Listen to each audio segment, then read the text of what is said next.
Hey everybody, welcome to another episode of the Truths We Hide podcast. Today's guest is Benjamin Hardy. He is an organizational psychologist, a successful entrepreneur, and the best-selling author of Willpower Doesn't Work.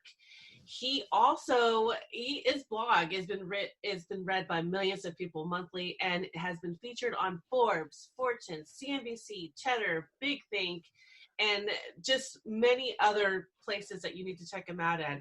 He has been helping people to break free from the shackles of what they perceive as a permanent personality. So we're going to dig into this. I know there's going to be controversy, but it's okay. We're going to talk about it. So thank you so much, Benjamin. I'm so excited for you to be on here. I don't even know what to say. I'm excited to create some controversy and hopefully provide some joy for people. Absolutely. Yes.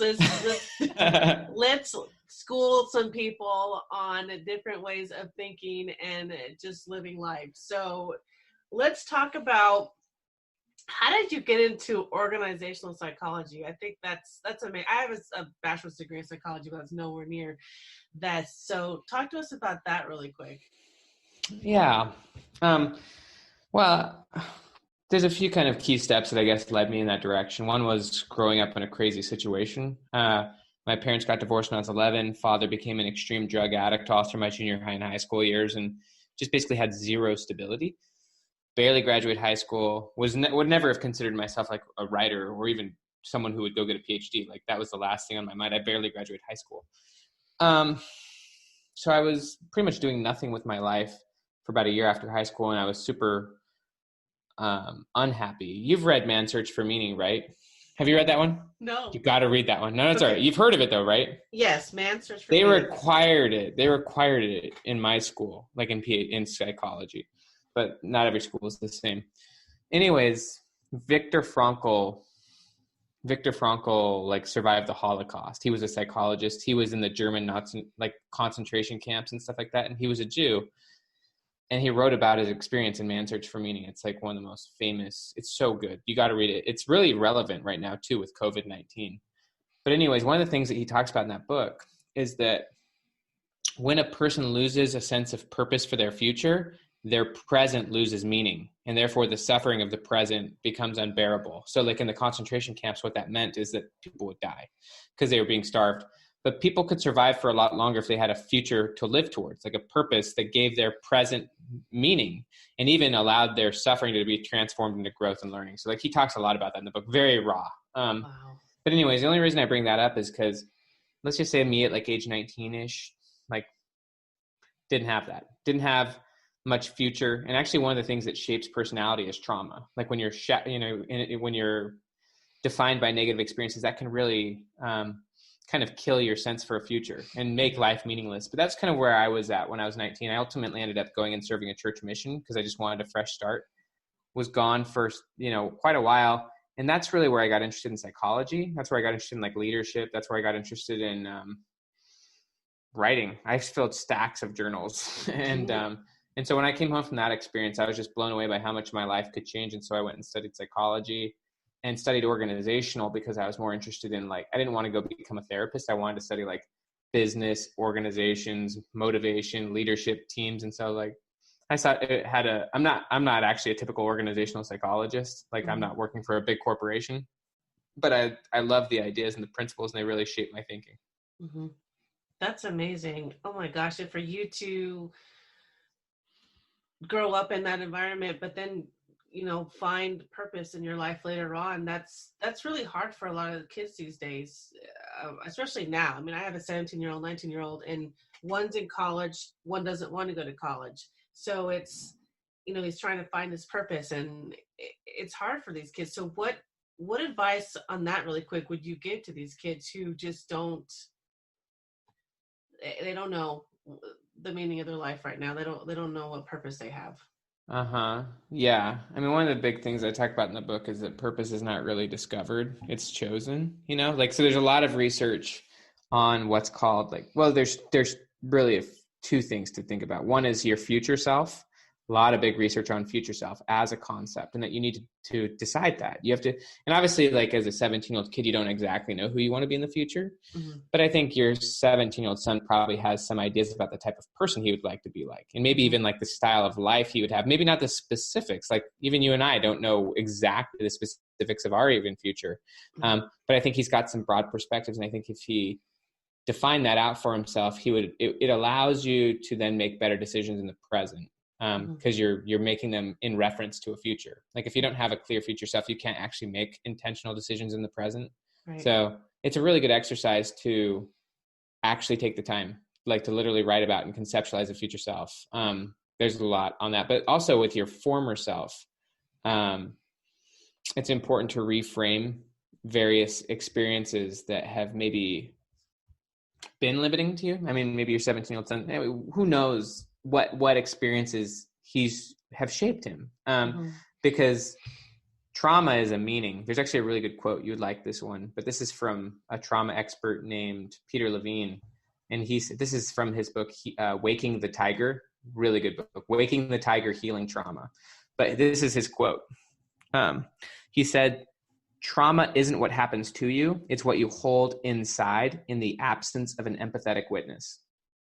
So I'll say it one more time. Trauma isn't what happens to you. It's what you hold inside in the absence of an empathetic witness. And you know what's crazy about this is sometimes that empathetic witness can't be the parent for some reason or another. Sometimes it is, but sometimes the person needs a third party, external support who can help. That's what happened for me is I had someone who was like a former like church leader in this case, but someone who came to me and helped me realize that even though I'd been through a lot of stuff, I wasn't defined by my past, and that I actually was okay. I was a normal human being. I wasn't a loser, and that I could have a good future. And part of it's actually helping create a path towards that future. It's impossible to have motivation without some sense of goal and also a belief that you can have a path towards getting that. My path ended up just being go on that mission. I'm not sure what that'll be for your son, but you got to have some segue to the future. But one other thing that's really important for your son and really for anyone is to realize that whatever happened to you in the past it's kind of weird to say this, but it's not objective. Like how you feel about the past is actually a meaning that you've given to an experience. You gave like, so if someone told you you're not cool, and you believed them, you gave a lot of meaning and weight to that experience. It doesn't actually say anything about you, but you gave meaning to that experience, and that's why it became a shaping experience and potentially a limiting experience. And so a lot of moving forward, like the goal is actually that your personality is not based on the past. That's, I think, a typical way of doing things for people. Personality can really be shaped by former traumas and also a narrative about the past. But the goal is to actually remove all of the negative baggage that's associated with the past and choose better meanings. And you can actually change your memories. There's a lot of research on changing memory, changing context of how you feel about things, so that you can actually, even if you've gone through hell, you can actually frame it that it was a good, positive experience, that you learned something from it, and that your future is going to be better because of it, even if it was terrible. And I actually detail tons of stories in the book, like people who lost their children, as an example, in terrible situations, who were able to turn those into positive meanings so that they could actually have a sense of purpose in their future versus being defined by the past.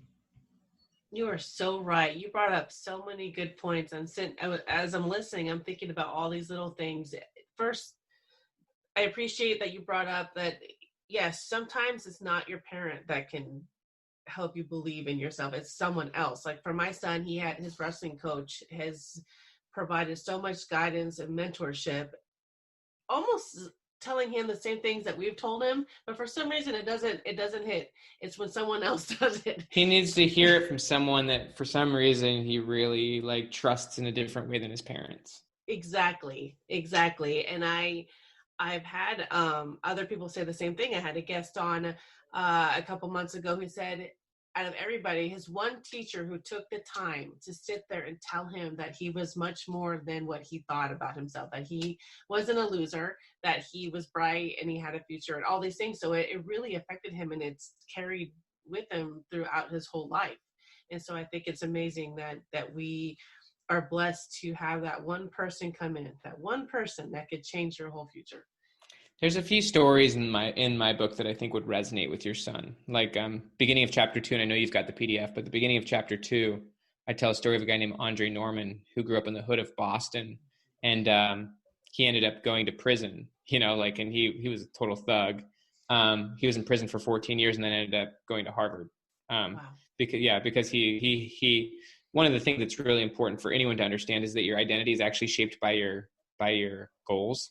Mm-hmm. And his goal was to be the number one. Like, he wanted to be cool for his thug friends, and that got him in prison. Then when he got into prison, he wanted to be the number one prison guy. And he realized from his perspective, he calls it his Wizard of Oz moment, but he realized that he'd been on the yellow brick road for a long time, and that the end of the yellow brick road, there was nothing there. It was like the Wizard of Oz. It was a total hoax. And so sometimes you got to question the path you're on, question the things you're striving for and aspiring towards, because sometimes they're yellow brick road to nowhere. So from Andre, the guy I'm talking, and I know Andre, he's an amazing guy if your son ever needs someone to talk to, but, Andre had to set a new target. And once he set a new target, he could have a new identity. And and with identity, your identity is your self-concept, and it's based on what you're striving for, and it shapes your behavior. And over time, it becomes your personality.